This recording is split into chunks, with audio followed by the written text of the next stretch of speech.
Chapter 4. Comfort and Confession.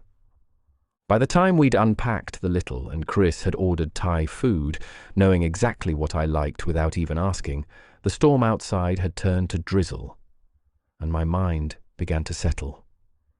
We ate on the couch, quiet, but not uncomfortable. The low light of the living room lamp casting everything in a haze. I was halfway through picking at my pad Thai, I barely tasting the anything, when guilt hit me hard. I should text Imogen. Chris didn't look up from his rice. You should call her. He was right. I stepped into the spare room, my room for now, and hit the contact on my screen. Imogen picked up instantly. Please tell me you're not in a police station. I let out a quiet laugh. Nope. In a flat, safe, dry, fed dot. Her voice softened. Good. You scared the shit out of me yesterday, and I know you're used to handling things alone, but that was next level. I know. I'm sorry. You're not allowed to apologize, not for being betrayed. She paused. And also, who is the actual male model I just watched on my Ring doorbell pick you up like you were made of spun sugar? I huffed. Chris. Chris? As in childhood friend who made every other boy look like a paper cutout, Chris? Yeah, that one. Holy shit, Noah. He grew up hot. Don't start. She laughed but softened again. Seriously, though, I'm glad you called someone, and I'm glad it was him. Me too. There was a pause. Then her voice dipped lower. I should tell you something. You'll hear it anyway. My stomach clenched. What? Hamish came into the office today. Of course he did. He introduced Claire Brown as his childhood sweetheart, new girlfriend, and the new head of US expansion. My mouth went dry. She's the daughter of one of the company's biggest investors, Imogen added. They were holding hands in the boardroom, Noah. He even said, we just reconnected after years apart, like you never existed. I sat down, slowly, on the edge of the bed, the phone pressed to my ear like it was the only thing keeping me upright. Not unexpected, but somehow still painful. You okay? She asked, voice soft now. Not really, I whispered. Want me to come over? Number no, I'm okay. Chris, he's been really good, kind, solid. I figured. You didn't see your face in the Ring footage, but I did. That Alpha did something right. I'll call you tomorrow, yeah? Promise me. Promise. I hung up and sat in silence for a long minute. Then I walked back into the living room. Chris had cleared the table and was now barefoot at the kitchen sink, the sleeves of a soft navy jumper rolled up to his elbow. The jumper was one I recognized from years ago. He looked up at a slight frown visible on his face as he caught sight of me, as I hovered in the doorway. You all right? No, I walked in. But I will be. He didn't push, just nodded and turned back to the dishes, warm water and steam rising around his hands. I sat on a stool by the counter, pulled his hoodie tighter around me. His scent soaked into the fabric now, and let the silence build until it broke. He stole everything. Chris didn't turn, just waited. He drained the account, gave notice on the flat, packed up while I was at work, didn't say a word, just a text. Chris's jaw clenched. And today, he brought his new girlfriend to the office, called her his childhood sweetheart, Claire Brown. She's replacing me, basically, personally and professionally. The words came out in a tangle of gaslighting memories, months of feeling unseen, my name removed from proposals I'd written, being talked over in meetings, the cold distance that turned into passive contempt. Chris said nothing, just kept washing up, steady and present, his jaw clenching every now and then as if holding back. It wasn't until the words slowed that I realized I was crying, not sobbing, just silent tears slipping down my cheeks, tasting like exhaustion and shame. Chris dried his hands, walked around the island, and pulled me into his chest without saying a thing. His arms were strong, familiar, and I let myself lean in. "I hate that he did this to you," Chris murmured. "I hate that he made you feel disposable." "I was just convenient," I choked.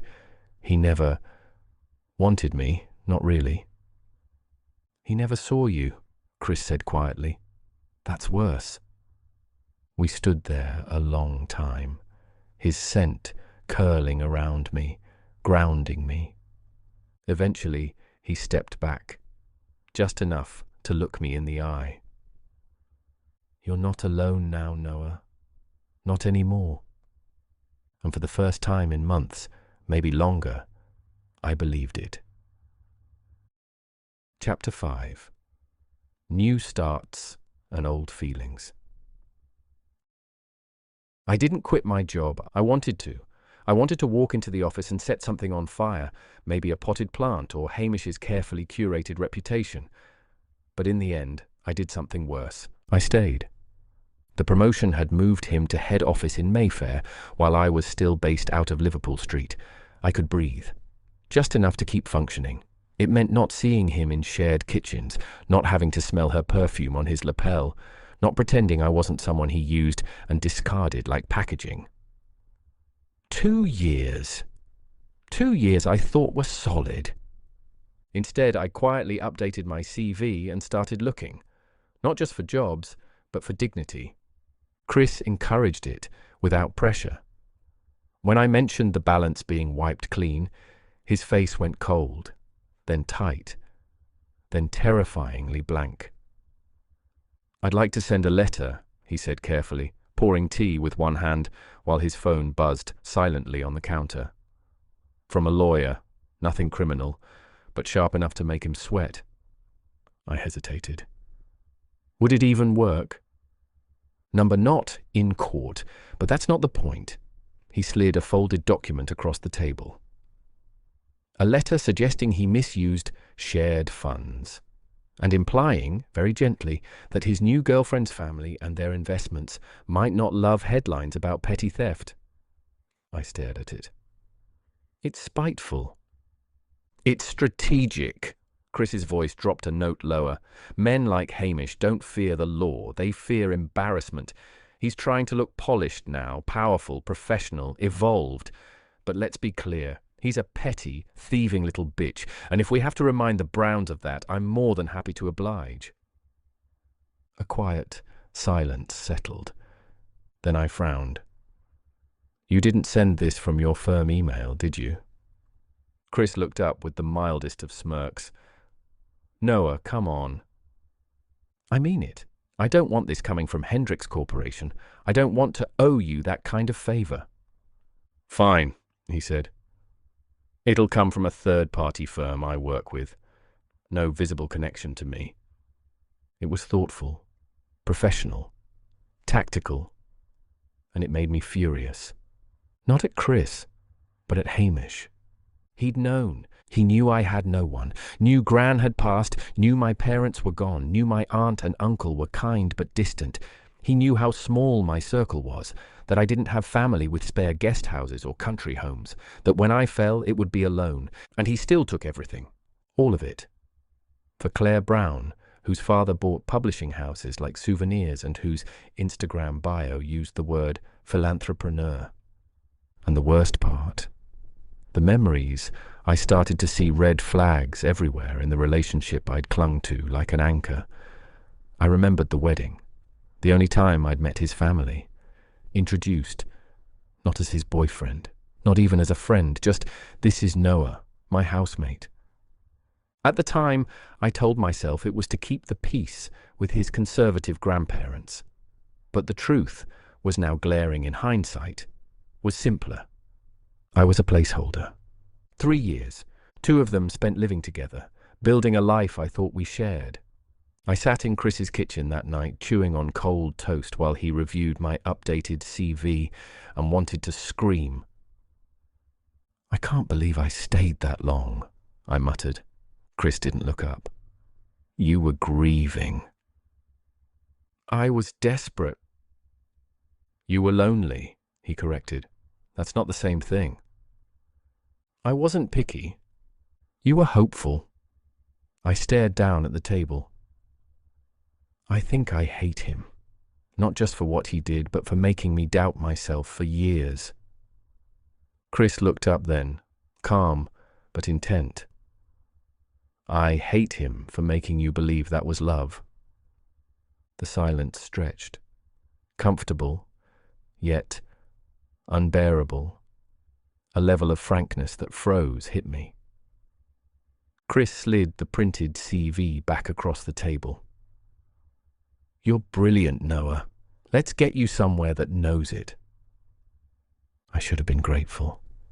I was grateful, but somewhere deep, that old claw of self-doubt twisted inside me. Was all this kindness just pity?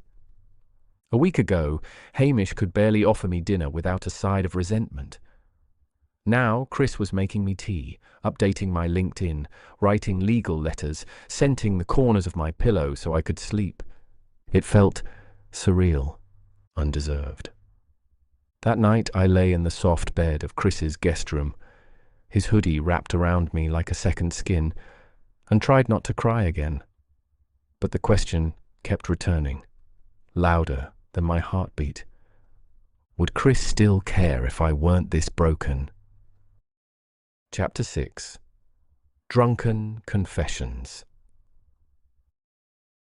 Chris wasn't drunk. Not really. Just a few glasses of whiskey in. Warm enough to be honest, sharp enough to feel the ache. He sat on his terrace, phone wedged between shoulder and cheek, London's night sky stretching above him like a bruise. The scent of Noah still lingered in the flat behind him.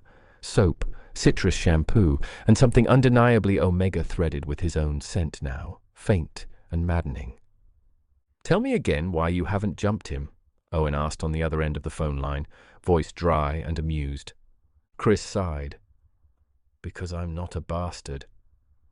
"You're also not blind, and unless things have changed dramatically, you've wanted that boy since we were 17. Chris rubbed his eyes. "It's worse now." "How so?" "He's here, in my home, in my clothes, sleeping in my sheets, smelling like me, and he doesn't even know what he's doing." Owen whistled low. "It's like every fantasy I've ever had got up and walked into my kitchen this morning wearing nothing but my hoodie, and then he smiled and poured tea and thanked me as if I'm some kind parish priest. Dangerous. You have no idea. I am grateful he trusts me, but—" His mind was instantly flooded by a vision of Noah stumbling out of the shower 2 days ago, dripping, damp, half asleep. Just a towel slung low over his hips. He'd padded barefoot through the hallway toward the laundry cupboard, muttering to himself, water glistening along the line of his neck. Chris had turned a corner at that exact moment and nearly walked straight into him. "Oh," Noah said, blinking. "Sorry. Didn't realize you were—" He had nodded, silent, jaw clenched so tight it ached for an hour afterward. He turned into the kitchen instead of the bathroom, spent the next 20 minutes staring into the fridge and pretending he hadn't catalogued every inch of Noah's chest and collarbone in the space of 3 seconds. And that morning had nearly killed him. Noah had padded out of bed with sleep-mussed hair and slouched into the kitchen in just Chris's hoodie, nothing visible underneath. He'd yawned, leaned over the counter and said, "Smells like you in here." Chris had nearly dropped the pan. Noah didn't know what that did to him. Didn't know that Chris had to restrain the most basic alpha instincts inside him every time their hands brushed, every time their shoulders bumped. Didn't know how many times Chris had stood outside his bedroom door and inhaled just once, grounding himself with the scent of the Omega he couldn't touch, and couldn't stop wanting. "I've never had this," Chris said now, quieter.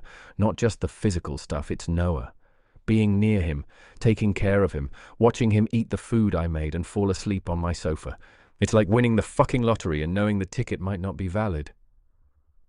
"You're in love with him," Owen said. "I always was.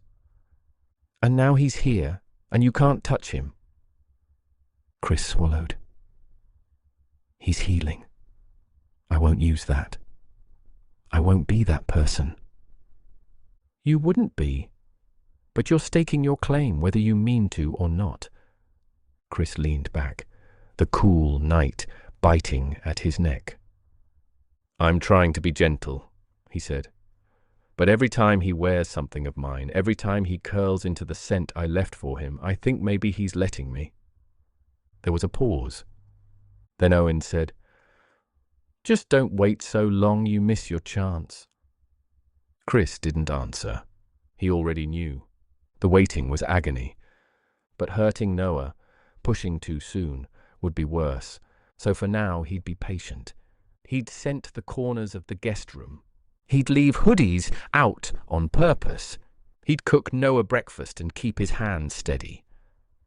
He'd be everything Hamish never was, and hope quietly that one day Noah would want him back.